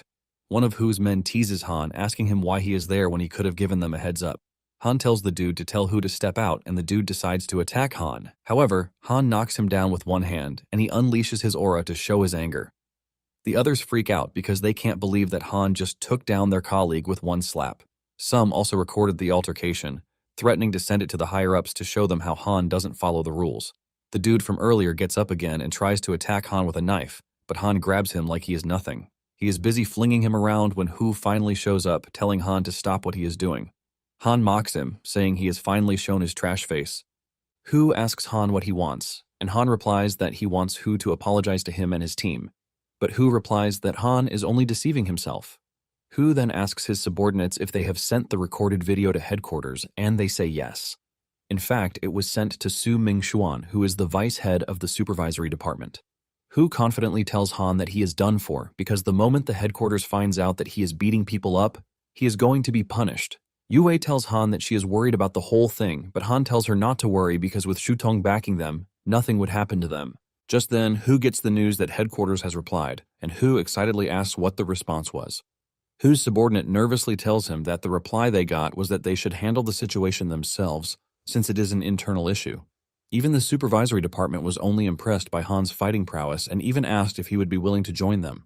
Hu angrily whips out his earpiece because he can't believe that they are being turned around because of bureaucratic trash. Han then asks him if he is finally ready to apologize, and Hu asks him what he wants. Han replies that he heard that he took the Wanderer's material that he and his team worked hard to procure. Han says what he wants is for Hu to open the organization's treasure vault and let him choose until he is satisfied on behalf of all his team members. Hu argues that this is not possible because the vault contains carefully selected valuables. Han is surprised that Hu is rejecting this when all he can pack with his two hands is very little. Just then, it dawns on Hu that Han is actually right because the number of items that Han can take out is minimal. Hu then agrees to the deal, but tells Han that he is the only one who is allowed to enter, and when he comes out, it will be confirmed that he has not hidden any valuables anywhere besides his hands. Han agrees to the condition because he has a trump card, which is the storage ring Shutong once gave him. Upon entering the vault, Han slams the door shut, and one of Hu's men asks him if he is sure that they won't regret the decision. Hu lets him know that the vault contains tens of thousands of items, and even he can't recognize some of them. Hu is confident that once Han steps into the vault, he is going to be lost in there. Hu knows for a fact that Han can't even take much, even if he recognizes the best treasure there. His subordinate agrees with him, saying Hu is totally right. While inside, Han whips out a treasure appraisal book, and he realizes that there are a lot of valuable things in the vault. Han looks around and points out all the valuable items sitting in the room. He wastes no time activating the ring, so he can suck in everything that is valuable inside the vault. An hour later, Hu is already getting worried that Han is still inside, but just then, Han steps out, thanking them for waiting for him. Yue rushes over to him, asking him how it all went, and Han assures her that he is going to tell her once they get back home. As the two leave, Hu and his men are confused that Han didn't take anything. Hu decides to call the vault manager to ask him. The manager mentions that he took 5 items, and Hu is already celebrating that 5 items are not much when the manager tells him that he is wrong, because Han took 50% of everything in the vault. Hu loses it when he hears this, and he promises that he won't let Han get away with this because he should have just stuck to 1 or 2 items. Hu tells his assistant to report to the headquarters, and the dude replies that he already did, but they repelled them, leaving Hu ultimately defeated. When Han returns home, he is glad that they dealt with Hu, and he talks about how eager he is to see if Hu will try to be arrogant again. Just then, Yue shows up with only a towel, and she tells Han to come to bed because it is already too late. Han's face turns red in shock, asking Yue what she meant by this. Yue explains that since he was injured the last time, she has been worried about losing him, so because of this, he shouldn't even think of escaping. They are in the middle of this when a girl in a nightdress enters the living room. Yue quickly jumps off of Han's body because they were not informed that someone else had started living in the house. Han asks her who she is, and she confidently replies that they are the ones living in her grandfather's house, and they don't know who she is. Han asks in shock if he is Shutong's granddaughter, and she confirms this, revealing that she is Lingjun. Lingjun tells Han that she already knows about him, and during the whole conversation, Han checks out her stats to see that she possesses a divine artifact, the Shenong Cauldron. Han is shocked to find out that she is one of the 10 divine artifacts, and he asks her if it is proper for her to wear the nightwear in the house. She replies that this is what is most comfortable for her when she is at home because staying this way helps her find inspiration to create. Yue asks her what she means by this, and she reveals that she is a popular novelist. Lingjun then apologizes to Yue for ruining her moment, but asks her if she would like to continue. Yue is hesitant to answer, and Lingjun tells her that if she doesn't, she might just take her position. She is about to rush over to Han when Yue grabs her, reminding her that she just met Han, and there is no emotional connection between them just yet. Lingjun replies that no one needs an emotional connection to form a contract, and Yue is surprised to hear this. Han confirms that Lingjun possesses divinity, and if she contracts with him, he can use his skill to awaken her a second time. This immediately gets Lingjun hyped, and she immediately reaches for her shirt to tear it open so that they can get the contract underway. Han is confused about the whole thing, and he asks her what she is trying to do. She replies that she is trying to get the contract business underway, and Han asks her what this has to do with taking off her clothes. Lingjun replies that in all of her books, signing a contract requires close contact before it can be completed. Han sighs in frustration, saying he finally understands her, and it appears that he has to save her. Han then activates the Divine Radiance to unleash her second awakening, which takes off her nightwear, making it feel like a warm flow is entering her body. The awakening ends up being successful, and Lingjun awakens her SSS class contract spirit. It turns out that the Shenong Cauldron can refine items to their true essence. Han is stunned when he sees this because this means that Lingjun's talent can extract spiritual energy. This means that he can easily obtain pure spiritual energy to break through to higher levels in the future. Since her talent appears to be pretty good, Han suggests that they try it out immediately. Yue then tells the two to go ahead while she gets water. While she is taking the water, she starts hearing weird things from the two as if they are inserting something inside each other. Yue quickly rushes back, only to see that the two are refining materials and putting the materials into the cauldron. After the refinement is done, a spiritual energy pill is produced, and Han explains that by consuming this, he can increase his spiritual energy by at least 1%. Yue is blown away by this, but Lingjun suddenly pushes Han to the ground, telling him the fire inside her hasn't completely gone out. Lingjun grabs Han, telling him to help her out. Han panics and urges Yue to help him out, but even Yue ends up joining her. The two put everything on Han, and they end up having a passionate time together. The next morning, Han wakes up totally exhausted from what the two did to him. The two commend him, telling him that he really tried his best. Han quickly moves past this, saying it is time for them to conduct their business. Lingjun asks him what business he is talking about, and he reveals that they are to track down the Queen Bug and the missing members of the team. Lingjun asks Han about the missing person, and Yue brings out Bai's picture. The moment Ling Zhen sees the picture, she reveals that she's seen Bai before because she often goes dancing at nightclubs. Yue asks her how she knows this and reveals that she often goes to the same nightclub, and the nightclub is Breeze Nightclub, which is the largest club in the city. Han is glad when he hears this because he never expected that they would find a lead that soon. Han then whips out a canister and he sprays the contents on them, telling them that it is time to head to the nightclub. The two are disgusted by the smell of the content he is spraying on them, and they ask him what it is. Han reveals that it is hawthorn flower spray, which the bugs are highly sensitive to. In fact, when they smell it, they become unusually irritable and even go berserk. Upon arriving at the club, Han heads over to talk to the bartender, asking him if he knows any woman named Bai, but he mentions her alias. The moment the bartender hears this, he immediately becomes serious. To their surprise, the bartender raises a bottle of wine, and he tells everyone that Han has promised to pay for everyone present. The crowd goes wild, celebrating the free drink, while Han is totally confused. He asks the bartender what is going on, and the bartender reveals that the day before, another guest had shown up. He ran up a large tab on drinks, then said someone would cover, mentioning Bai's name to pay off the debt. Yue is surprised to hear this, and she asks Han who it might be. Han tells her not to think too much about it because he is pretty sure that it is Yifan. The bartender reveals that Yifan left something behind for him, and he tried to look into the box, but couldn't open it. Han collects the box, and he easily opens it to find a note. In the note, Yifan reveals that he and his brother Yiming successfully explored a nearby ruin, and when they returned, the Guardians organization rewarded him. The whole team then went to the Breeze ballroom to celebrate. 1 month later, Yiming was reassigned to the front lines due to special reasons, and since then they have not heard anything from him. In the same month, who was the deputy captain, took over the duties of captain. He ends the note with the fact that the parasite worms will all be wiped out if the queen bug is killed. Ling Zhen is totally confused by the note, and she asks Han what Yifan is trying to tell them in the note. Han mentions that the division of the queen insect started in February, and at the moment, there are a total of 7 parasites.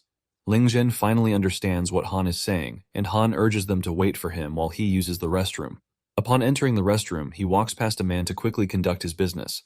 Suddenly, the man reacts to the smell of the hawthorn flower that is on Han. He lunges toward Han in anger, but Han easily knocks him back without even moving an inch. The dude is knocked to the ground and the parasite jumps out of his body. Han grabs it and squashes it before the two girls rush into the room, asking Han what the problem is. Han tells the two that the parasite had infected the man, who is the owner of the ballroom, but he had already dealt with it. Since there are 7 parasites in total, Yue is left wondering where the others have disappeared to. Ling Zhen then says it is possible that Yiming's team members have been parasitized too. Han then suggests that they leave the club to find new clues, and suddenly, another dude comes lunging toward Han with a sword. Han dodges the attack before kicking him to the ground. Surprisingly, he has also been parasitized, but Han quickly destroys the parasite before it escapes. Yue recognizes the dude on the ground and says she is one of Hu's lackeys. This is when it finally dawns on Han that all the people who have been parasitized are connected to the Breeze ballroom, starting from Yiming, the ballroom owner, and Bai. Basically, everyone who has been affected has been to the ballroom, and they are all connected to one person, Hu. At the same time, Han figures out where Yifan is going, and this is none other than Hu's place. Hu is busy having fun with one of his girls when Yifan barges into the room in anger. Yifan screams at Hu, telling him that he killed Yiming and also took his position while using the parasite bug to oppress and suppress talented awakened ones and spirit bonders. Yifan is pissed that even after Hu did all of these, he is still walking free. Hu teases Yifan, telling him that his woman just died, and instead of him hiding away to think about his life, he is coming out to lash at him. Yifan yells at Hu, telling him that everything that has happened is his fault and he is there to settle the score.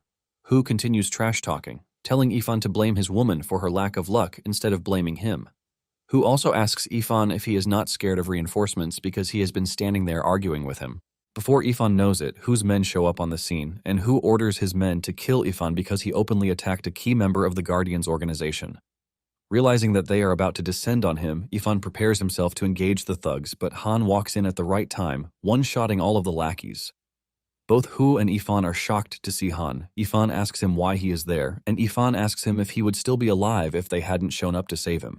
Yifan couldn't even say anything because he knew that Han was right. Hu then asks Han if he is sure that he wants to side with Yifan, and Han simply issues a warning to Hu's lackeys, telling them not to die for him because it is a personal meeting between him and Hu. However, they refuse and decide to attack Han instead. Since they have made their choice, Han doesn't hold back in beating them up one after the other. Moments later, they have all been knocked out, and even Yifan is stunned because it hasn't been long, but it appears that Han has really mastered his martial arts. Lingzhen quickly calls Han's attention to the fact that Hu is trying to escape, and Han goes after him with killing intent. Han punches him hard in the chest, knocking him to the ground. The moment Hu hits the ground, a parasite bug emerges from his head, and before it escapes, Han squashes it. However, Han is not entirely pleased because it is not the queen bug. Hu's lackeys lose their minds when they realize that Hu is dead, and they start screaming at Han, asking him if he's lost his mind. The moment Han sees that they are already pinning Hu's death on him, he realizes that they have fallen into a trap. An hour earlier, a female assistant had entered the city lord's office to give him a document to be signed, only to see the queen parasite sticking out of his head. What follows is the lady scream, but there is no one to hear her. Back at Hu's place, Han tells his team members to leave and find Shutong because he is the only one who can help them resolve the current crisis. However, they let him know that no matter what happens, they are going to stick with him. At the same time, the city lord, Kang Chuan, hands out an arrest warrant for Han, and he lets off an evil smile because he never expected his bait to be taken so quickly. Han is about to ditch his friends when an old man appears in the sky, riding a weird aircraft. The old man reveals that he is aware that he just killed an important member of the organization. He orders Han to get on his knees, and even though Han doesn't want to, the man's aura knocks him to the ground. Meanwhile, Shang is holding a meeting with Shutong, but he is not physically present. Shang is using one of his avatars for the meeting, and when Shutong asks him to reveal his true intentions, Shang refuses, telling Shutong that his prodigy has been captured and will be captured the next day. Shutong is about to lose it to attack the avatar until he is reminded that it is going to be a waste of time. Shutong has no choice but to back off, but he lets Shang know that more surprises are on the way. After Shang's departure, Lin asks Shutong if he has any plan to save Han, and Shutong reveals that he might have given the bad guys too much leverage. He is pissed that they think by capturing Han, they think they can control him when Han might actually be a trap he set for them too. Shutong tells Lin that life is like chess, and he commends Han for working so hard so far. In Han's cell, the old man from earlier asks him if he is finally ready to confess, but Han tells the old man that he has no crime to confess to. The man punches him in the chest, telling him to wake up because no one is coming to save him, and this includes Shutong. The old man reveals that Han only has two options, and the first one is for him to join them. He says they don't care about who he is or what he's done, but he should see them as the future, while Shutong is the past. The second option is to remain the way he is and face the guillotine the next day. Han then tells the old man that he finally understands that the fourth stage parasite worm was discovered by Yiming and brought back to the city. The old man tells him that he can see it this way, and he tells Han that the bug is not the enemy as long as it is used correctly.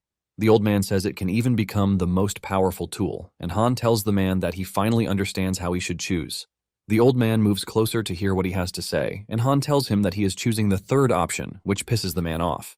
The following day, Han's execution is to be televised for the crime of killing an important figure in the organization.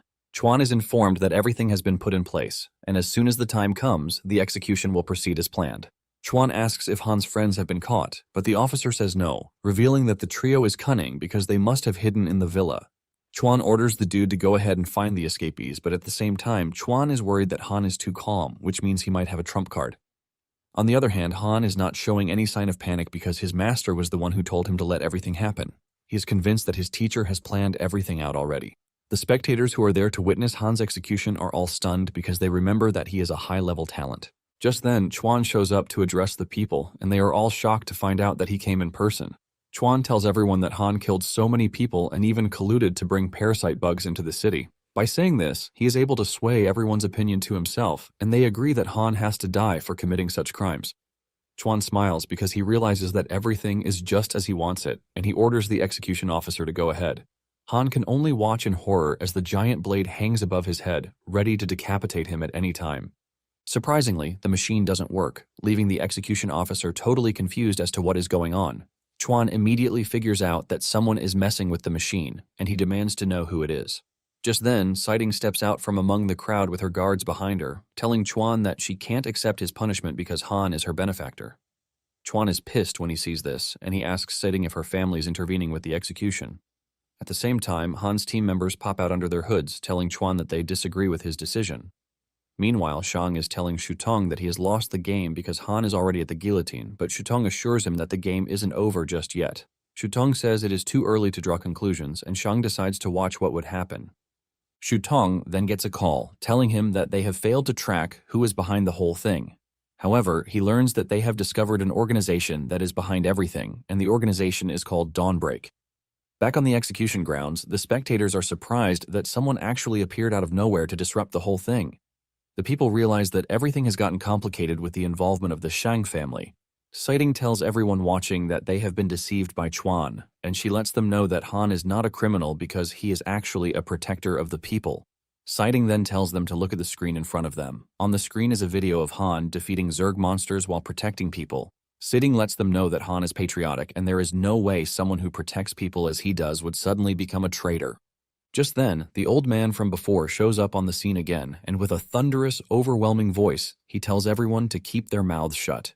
He lets them know that executing Han is their mission at dawn break, so no one is allowed to interfere. The dude unleashes a giant palm aimed at Han to kill him, but his attack is blocked, and he is suddenly struck so hard that he is sent flying. The attack overwhelms him and later kills him, leaving everyone stunned, since they don't know who just attacked him. Sighting looks to her side and can see Shutong leaving the scene. However, Chuan is not about to accept that he's lost. He lunges toward Han to kill him, but Han breaks free because his master has already made his move, so it is up to him to take action too. Han easily dodges Chuan's attack, leaving Chuan ultimately stunned at his incredible speed.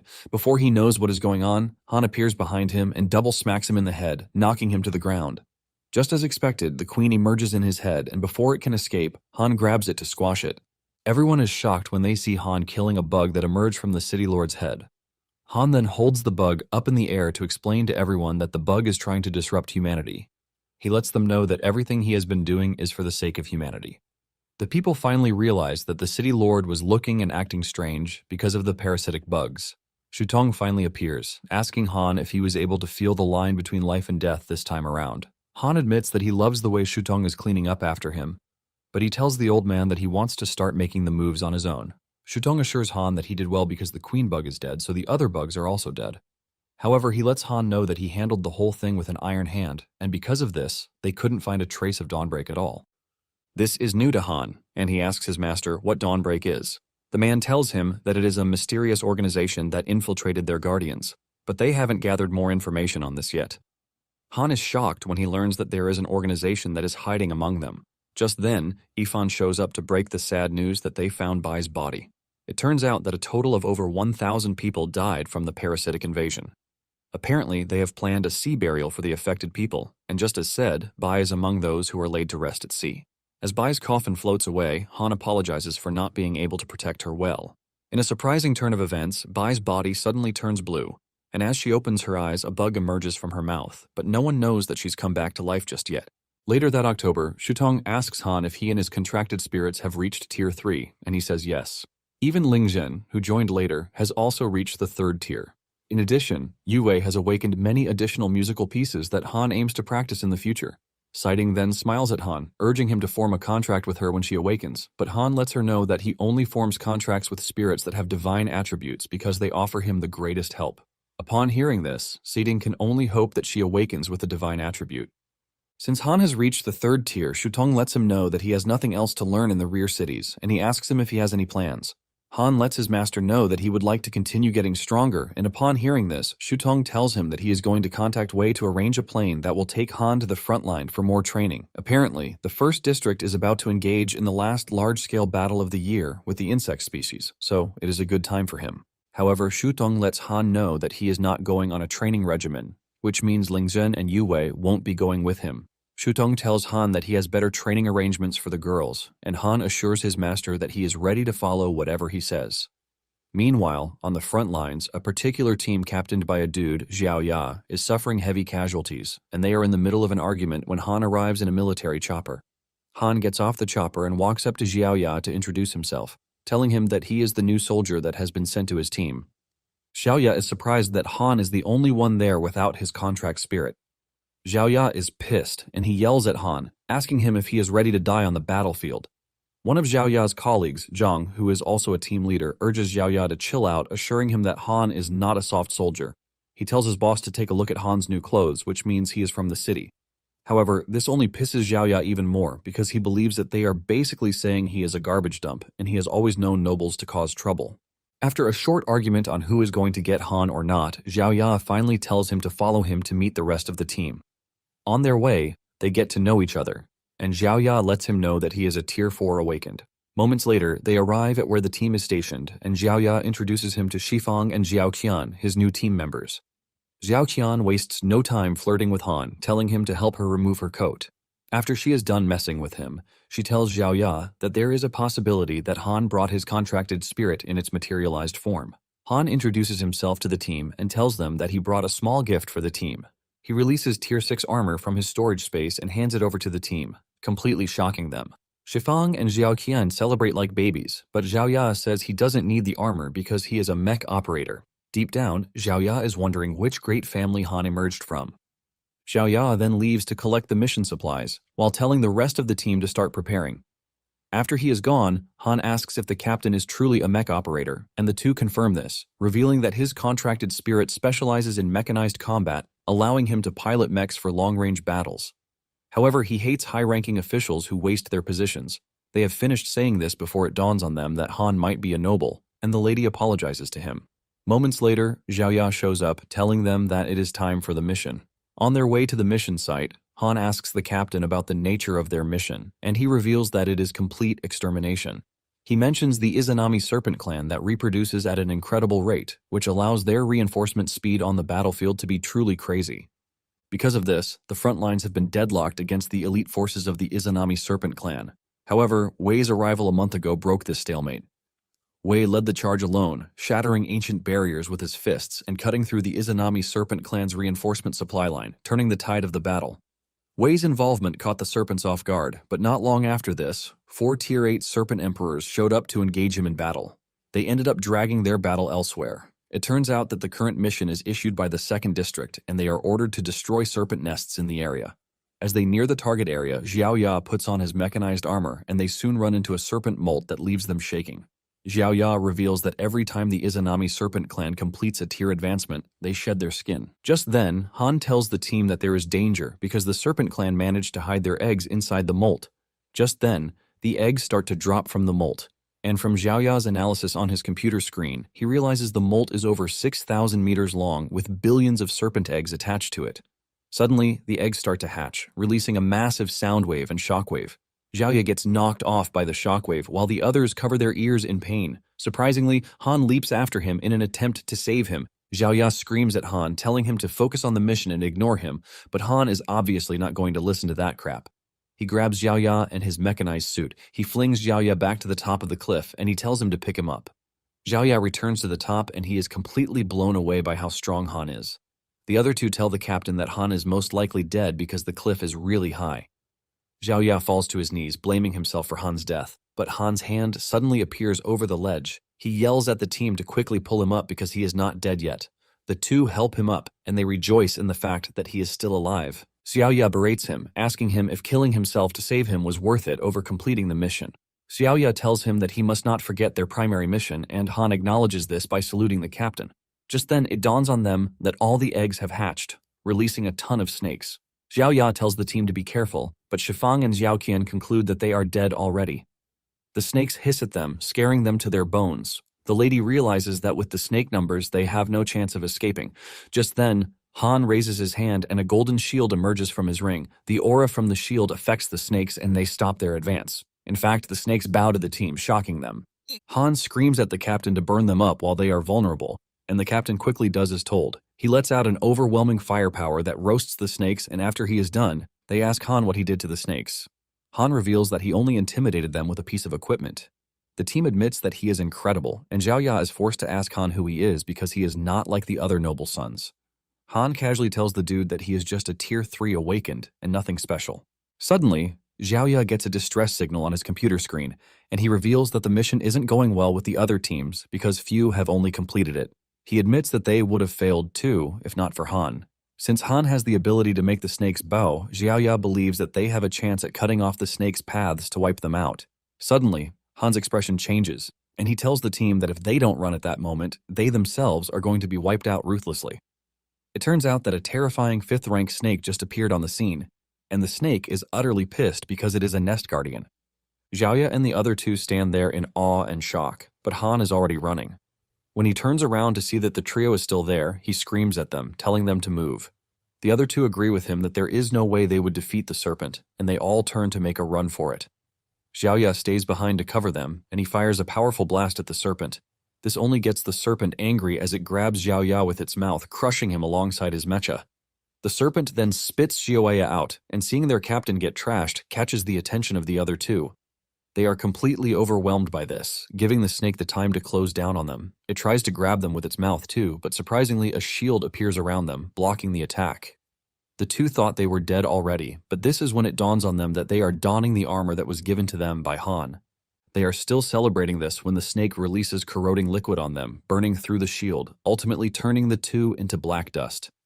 Han watches in horror as his teammates are crushed. Just as the snake turns its attention toward him, Han prepares to engage the snake with everything he has. The snake charges toward him, but he leaps backward at the last second to dodge the snake's attack. The snake hits the ground with its mouth, but it is not about to give up. It goes after Han yet again, and just as Han is about to be eaten, a sword descends from above, crushing the snake's head. Han watches in horror, wondering who it is that basically one-shotted the 5th-tier serpent like it was nothing. A stunning lady then descends from above, and realizing that it was the woman who saved him, Han bows to offer his respect. The woman, Gongyang Jin, immediately compliments Han's beauty, but lets him know that she is not from the Great Xia.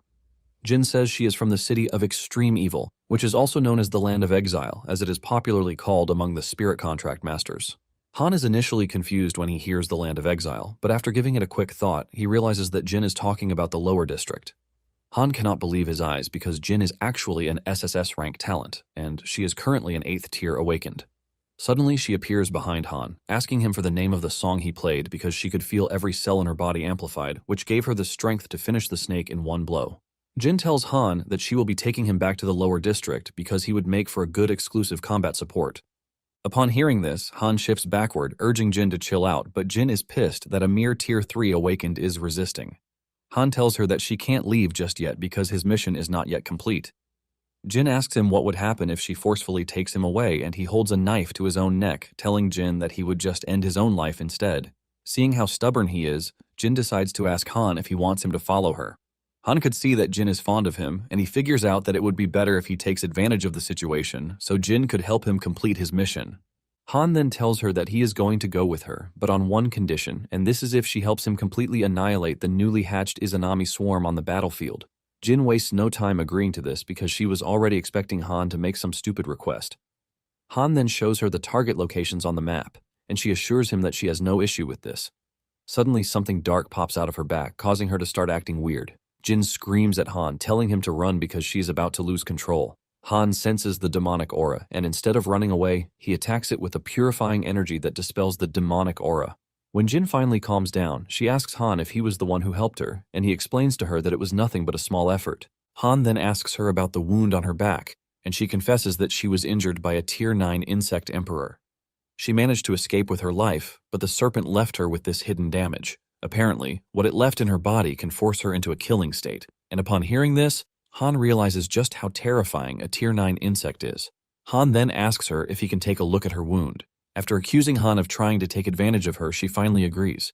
Han takes a closer look and he lets Jin know that the wound is deep, but it is actually treatable. Han then does what he does best by engaging the healing skill. A good sensation runs through Jin's body as Han does this. Han then tells her that the demonic aura has been suspended, but he couldn't dispel it. Han then suggests that they try the cauldron. Jin is shocked when she realizes that Han has 2 spirit contracts. Han burns through the energy in the cauldron and directs its power toward Jin's affected body. Just like before, Jin almost passes out from sensation. After Han is done, he lets Jin know that it is halfway done, and Jin asks him if he can do it again because it feels really amazing. Han then tells her that he has already used all of his innate ability to absorb the essence of countless insect corpses to gain energy. Han tells Jin that to perform the same task, he is going to need a similar amount of insect flesh and blood.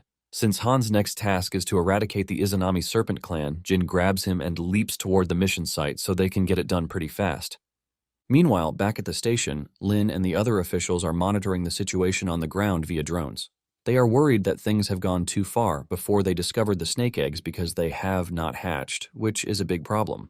Lin realizes that the Zerg is intentionally forcing them to send high combatants to the battlefield, and he immediately orders that no one should be sent to the front line in the meantime. Back on the battlefield, Han and Gina arrive at the target location. Jin is about to unleash hell on the snakes when Han urges her to calm down because he would like to go first. Jin asks him if he is sure, and he leaps toward the snakes, assuring Jin that he knows his left from his right. Jin is impressed to see how crazy Han is. Han descends on the snakes and starts crushing them without mercy. The drone catches him, and those back at the station are shocked to see Han alone on the battlefield. They all believe that he is dead, and just when the snakes surround him to prove their point, Jin comes in clutch, destroying the snakes with just one shot. Jin continues wreaking havoc on the snake population with Han supporting her from behind. Han is able to unlock his full potential on the 3rd level, thanks to Jin supporting him from the rear. Han unlocks a new set of power when engaging the beasts, and he wastes no time unleashing it on them as his new test subjects. Han displays an overwhelming level of power that even Jin is left speechless. Those at the station soon noticed Jin's presence, and they immediately recognized her. It turns out that she fought Wei and his wife a month ago, and the two barely repelled her. They thought she had left the area, but seeing her on the screen lets them know just how wrong they are. To make it worse, she has made contact with Han. Soon afterward, Han and Jin had finished clearing out the snakes, and Han tells Jin that he can now use the vitality creation again by absorbing the bodies on the ground. Once everything is ready, Han restarts the treatment, and Jin is hit with pain and pleasure during the treatment process. Han soon notices a black thorn lodged in the wound, and he asks Jin if he should pull it out or leave it. Jin wastes no time telling him to pull it out, and Han does as told, releasing a massive wave of demonic energy from her body.